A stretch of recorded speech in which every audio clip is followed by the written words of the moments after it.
In this video, I'm going to touch on some important points and factors concerning EdTPA. More specifically, I'm going to talk about the different aspects of EdTPA that deal with secondary science. Science education isn't too popular here at ONU, so if there's anybody in the future who is majoring in the science field as well as education, this video will be especially helpful to you. Within the three tasks, science is incorporated into them. Just like any other field, science has some qualities that are unique and differ from others such as social studies, music, or early childhood education.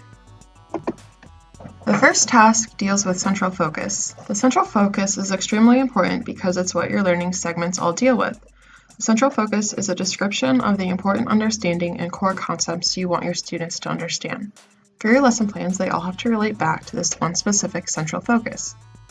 For secondary science, your central focus not only has to describe the standards and learning objectives within your learning segment, but you must mention how the use of scientific concepts and the ability to apply scientific practices through inquiry to develop evidence-based explanations for the real world.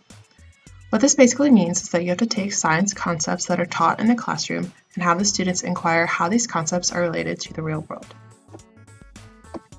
Science is the study of the structure and behavior of the physical and natural world through observation and experimentation. Students should observe or find their own information that is related to the physical and natural world. A great way to do this is to practice laboratory techniques or activities. Get the students moving, have them do an activity that will help them figure out what the lesson or topic is all about. If chemistry is your subject, have the students do a lab or watch a demo about the lesson. Say you're working with the periodic table and how different elements react. You can mix different metal and non-metal elements and see how they differ.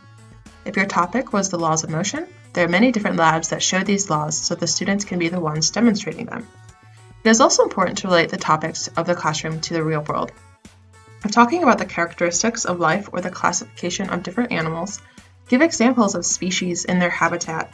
Compare the anatomy of structures, make them aware that there are living things in the world that experience or go through these differences. If chemical reactions are your thing, mention different examples of all the naturally occurring chemical reactions out there that occur every day.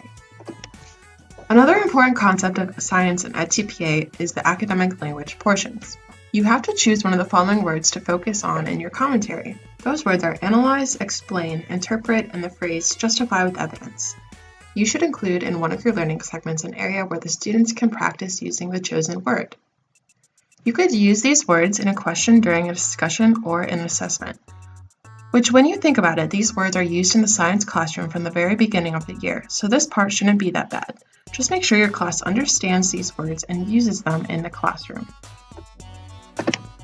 In task 2, it involves having yourself being recorded while teaching and the reflection upon those videos. There are many different scientific subjects that must be included in the videos, so you should be aware of what they are. You should include a moment in your class when the students are inquiring about a topic and building an explanation about a world phenomenon through concepts and the explanation of data.